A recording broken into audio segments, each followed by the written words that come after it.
Desde luego, desde CEPIME y CEPIME Aragón, como no puede ser de otra manera, no nos oponemos a ninguna subida de salario mínimo interprofesional y desde luego queremos que todas las personas, todos los trabajadores y trabajadoras que trabajan en nuestras pequeñas y medianas empresas tengan un salario digno y que además nos ayuden a ser más productivos.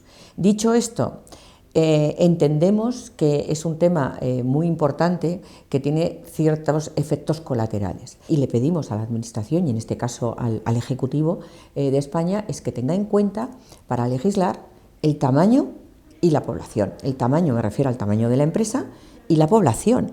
No es lo mismo la aplicación del salario mínimo en Madrid que en Teruel.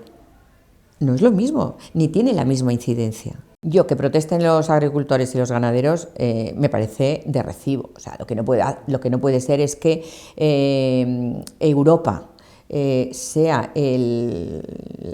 lleve por bandera la sostenibilidad y eso nos ahogue a los propios europeos, porque estamos exigiendo a nuestros agricultores unos estándares de calidad, de salud, de sanidad, medioambientales de nivel 100, pero luego estamos haciendo acuerdos con terceros países y nos está entrando fruta y verdura de Marruecos, nos está entrando arroz de la India y nos está entrando fruta pues de Brasil. CEPIME siempre ha tenido una relación muy cercana con el gobierno de la Comunidad Autónoma de Aragón.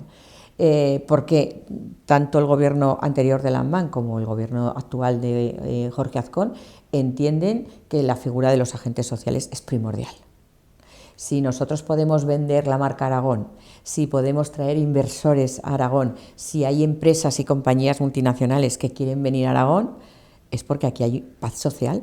Venimos de una situación que fue la pandemia y pospandemia, donde la actividad descendió y el tráfico también descendió.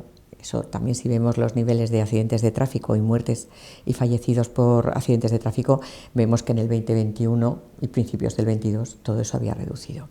Eso ha significado, es cierto, una cierta relajación y ahí tenemos que entonar el mea culpa. Yo, desde luego, entono el mea culpa. La Consejería de Economía e Industria tenemos el compromiso y además un importante presupuesto para poner en marcha todo esto y esperemos que a final de año, porque claro, pasar de 0 a 100 es complicado, pero esperemos que a final de año dé sus frutos, porque como digo, es un compromiso de todos. Sí que tenemos que trabajar en el crecimiento de estas empresas, porque como decía antes, el tejido empresarial lo conforman los autónomos y las micropymes y las pequeñas empresas de entre 0 y 9 trabajadores. Tenemos que trabajar en el crecimiento, tenemos que trabajar porque las empresas pequeñas se diversifiquen, se profesionalicen, innoven, pero pasión por lo que hacemos tenemos y por eso estamos.